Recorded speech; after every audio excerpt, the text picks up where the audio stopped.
Meru Gundul udah ada di sini. Wah, ulane dilepokke dhisik Mas, aku wedi.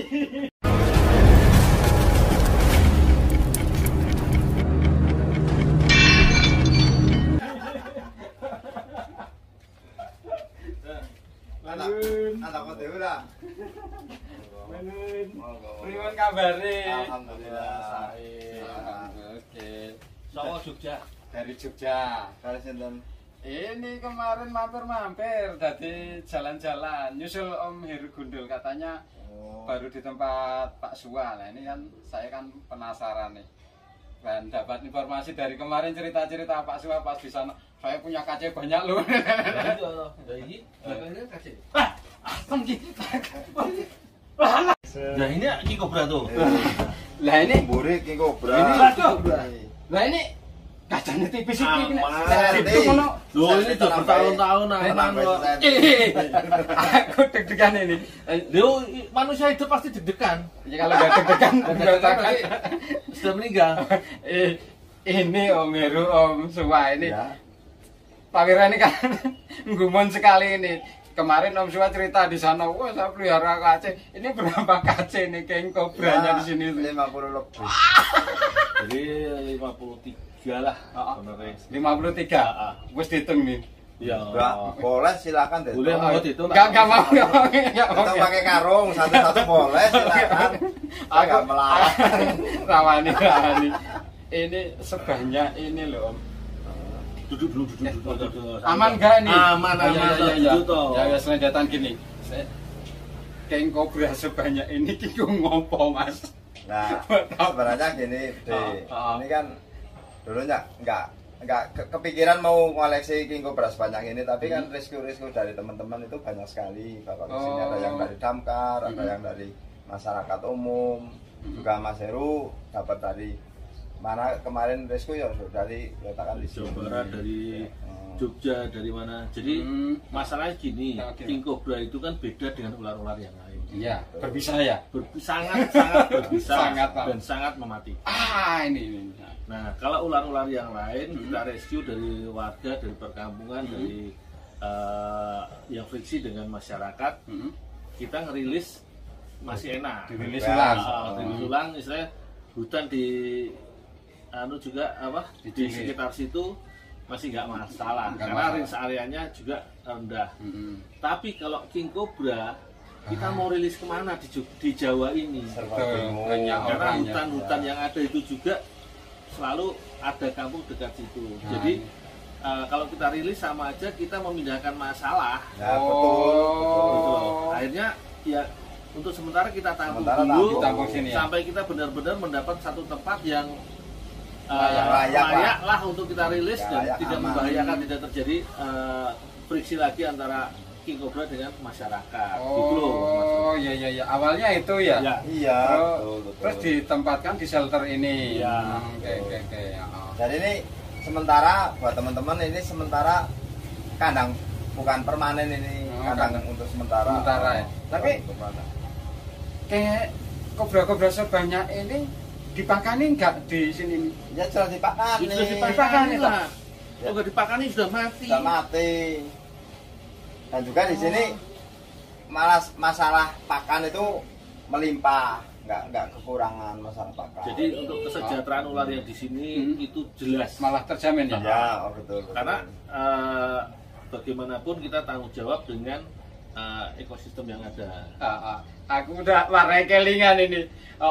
Warai kelingan nih. Ternyata Om Suwa ini kan pengepul katak dan ini juga ya. Iya. Berarti pakan katak atau apa nek? Ini pakannya ular. Ular yang kecil-kecil. Ya, betul. Berarti sekalian ngumpulin katak, sekalian ngumpulin ular. Betul.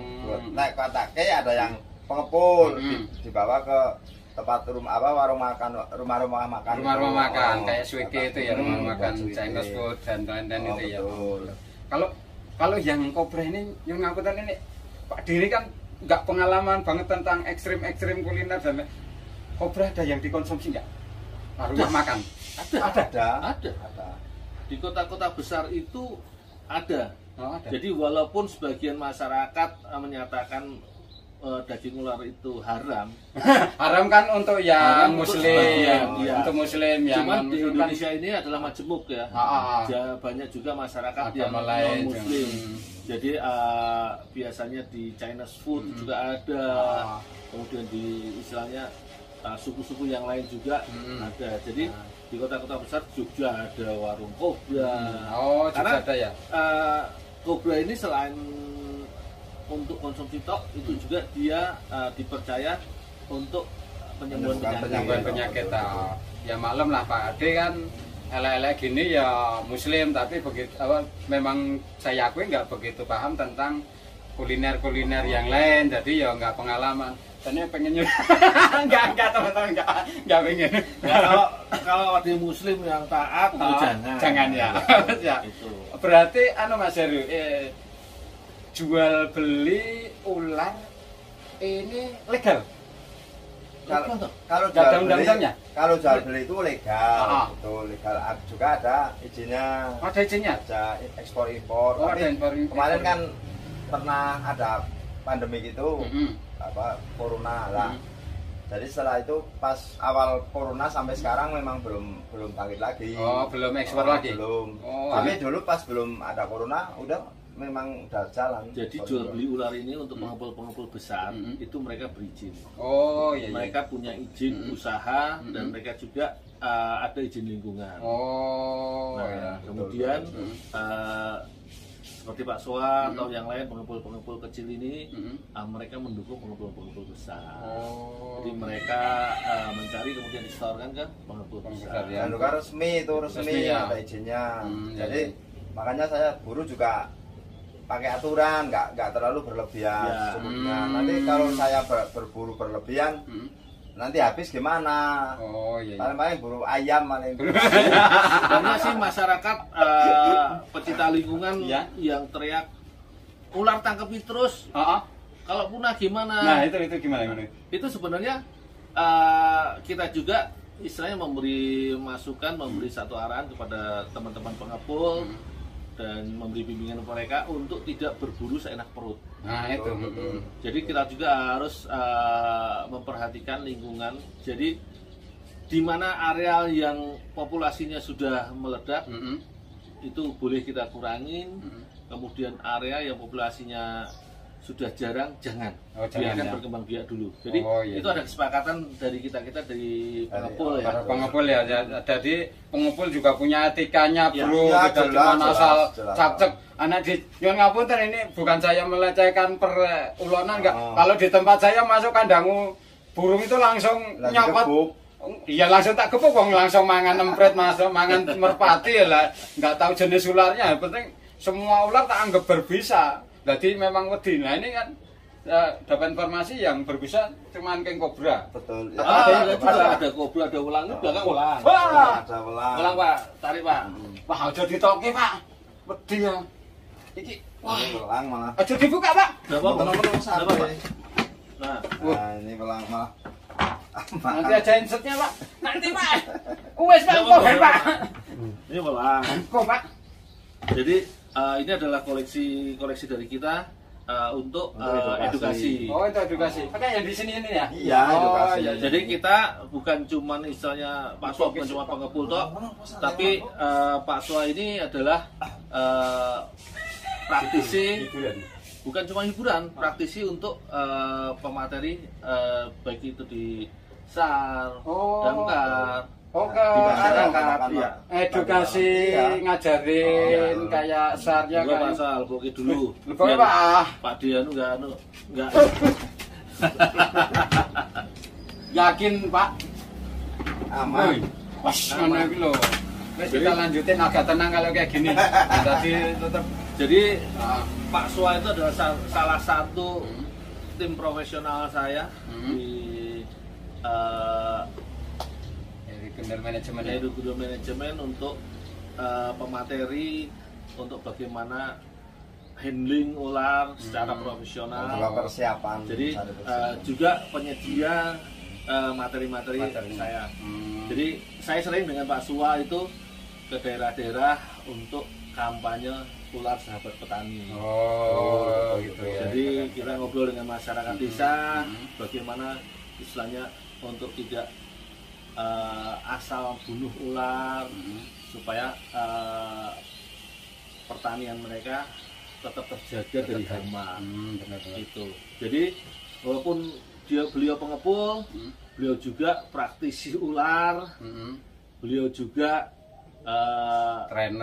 trainer juga.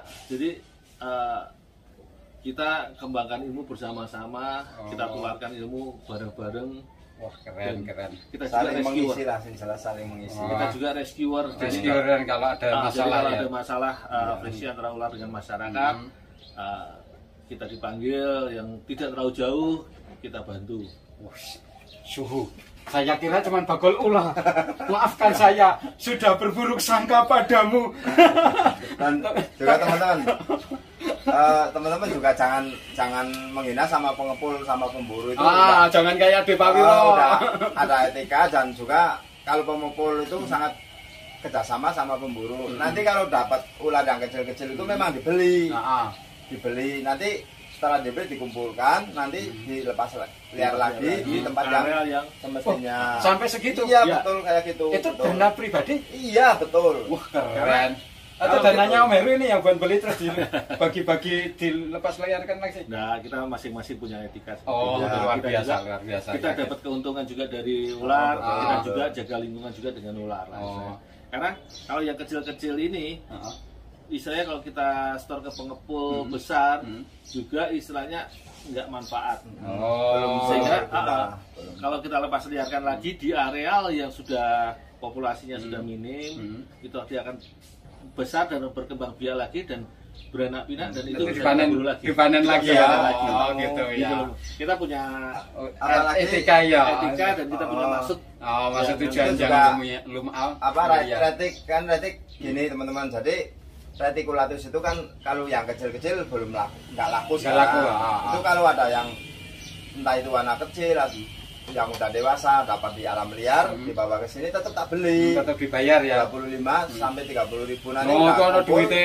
Udah kumpul, saya lepaskan lagi, itu seksinya ada, tapi sengaja saya nggak buat video, takutnya nanti setelah dilepas liarkan nanti diambil sama teman-teman itu. Apa intinya, pahlawan tanpa tanda jasa. Sengaja saya silent ya, meneng-meneng ya.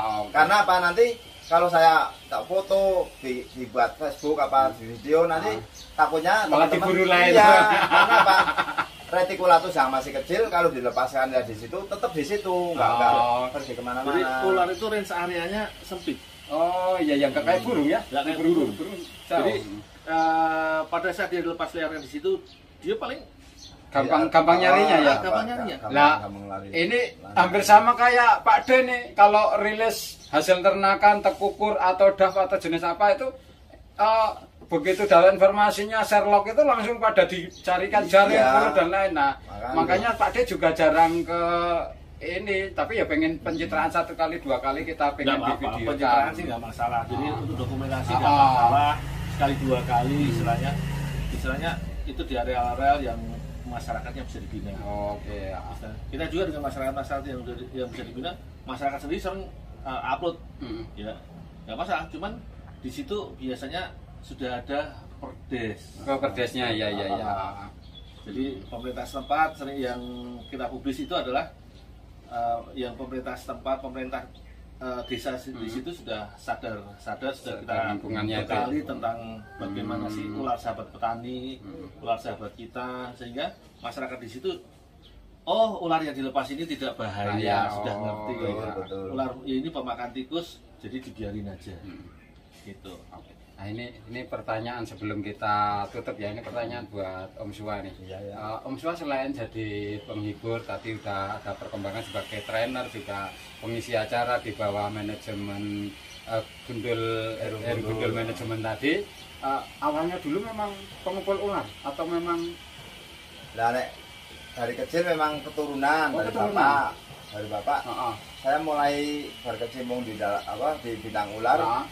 Mulai di belajari 85 sampai sekarang. Itu berarti memang bisa kita katakan uripe saka ula ya. Memang dari nggak ada kali-kali betul. Oh, cuman antara dulu sampai sekarang itu berbeda. Betul. Jadi dulu yang benar-benar tangkap jual, cuman sekarang sudah beda. Sekarang sudah lebih sadar. Sudah bisa di sebagian ular diternak atau dibeli. Ini. Betul lah ini. Prospek bisnis ternak ular sedikit aja. Ini kalau nggak percaya ini juga ini asli hasil sendiri. Oh, itu ternakan. Oh. Tapi ini anak kace. jujur ini jadi bukan anak-anak kace ini jujur dapat indukan lagi hamil langsung di rumah sini di tempatnya Suwa Petualang. Mengeluarkan telur langsung dibawa ke tempat temen di inkubator. Ini kemarin ada 16 ekor tapi lainnya udah saya lepas tapi saya diam-diam sama temen-temen. Oh iya. Sengaja tak lepas di alam liar. Ini tinggal berapa ekor. Rencana mau tak lepas lagi tapi jujur nggak saya buat video atau itu. Siap. Foto. Ini juga hasil ternakan. Ini hasil ternakan ini. Oke teman-teman, ternyata ulo juga menghidupin. Kemudian pengepul, pencari ular itu juga ada tiganya, tidak seperti yang kita sangka. Sampai saat ini kadang mendiskreditkan orang ular, tukang ular. Dan saya juga banyak sekali yang isinya mengolok-olok saya, tapi saya memang saya kan nggak butuh olok-olokan sama temen. Yang penting saya hidup dari ular, bisa mengembangkan ular itu sendiri. Makanya nanti ada ular yang nggak perlu saya lepaskan. Kalau yang perlu saya bawa ke rumah. Jadi tidak sekedar nyekel kemudian terus untuk kebutuhan sendiri, tapi juga ada tiganya, ada yang prospek untuk ada petnya ya. Yang petnya untuk ada yang diternak untuk keindahan, ada juga yang untuk kayak konsumsi ya. Ada untuk memang ada juga yang untuk dilepas liarkan. Ada juga yang untuk dirilis lagi. Dan buat edukasi sama teman-teman itu ya juga hasil dari pemburu itu. Yang ini nih ya. Iya. Yang teman-teman kalau mau edukasi dimanapun Anda berada dan mau edukasi itu harus bawa ular-ular lokal, ular yang di sekeliling itu ada. Jangan bawa yang nggak ada. Impor. Ya, kenapa? Ular itu nggak akan ketemu di alam liar atau di rumah. Jadi ada juga mereka yang ingin show of force, itu pamer kekuatan, dengan pamer ular-ular impor, dengan memberi edukasi di masyarakat. Lah, pengalaman masyarakat ular itu luput Pak De. Keliru ya. Karena nggak terdapat ular itu di alam itu. Oh iya, siap. Jadi kecuali kalau untuk anak SD supaya tidak takut dengan bawa beberapa ekor yang kayak gitu nggak apa-apa, disuruh kenalin sama ular-ular itu nggak apa-apa. Tapi yang penting di sekitar itu tetap harus ada. Yang penting itu yang ular-ular lokal yang di situ ada. Umpamanya ular kan kalau masa-masa kayak gini sering masuk rumah. Nah kemarin tadi tahu sendiri, saya Suwa Petualang di sini dipanggil sama tetangga itu Pak, nggak settingan itu, itu nggak masuk, nggak dipoto, nggak dibuat video, itu pribadi saya. Nulung ya? Iya nulung. Itulah kerjaan kita juga rescuer, mengatasi masalah-masalah antara ular dan masyarakat. Oke, nggak seperti orang-orang di sana paling nangkep ular segini langsung dipublikasikan. Saya enggak, lebih banyak yang enggak dipublikasikan daripada yang dipublikasikan. Oke, siap. Ini pelajaran berharga di shelter mana ini? Suwa Petualang Wonosobo ini. Terima kasih sekali Om Suwa dan Om Heru Gundul sudah menemani Pak De di sini. Yang jelas Pak De nggak minta oleh-oleh ular. Aku kasih nggak apa-apa ular. Oh jangan. Bapak Kiko berapa? Nggak usah. Lain jam 2 nggak apa-apa. Nggak usah. Iya di sini ada maskotnya, ada Rimbi dan Wisanggeni. Untuk itu. Mainan Rimbi ya apa? Enggak. Untuk Rimbi dan Wisanggeni next di konten selanjutnya. Terima kasih dan salam lestari.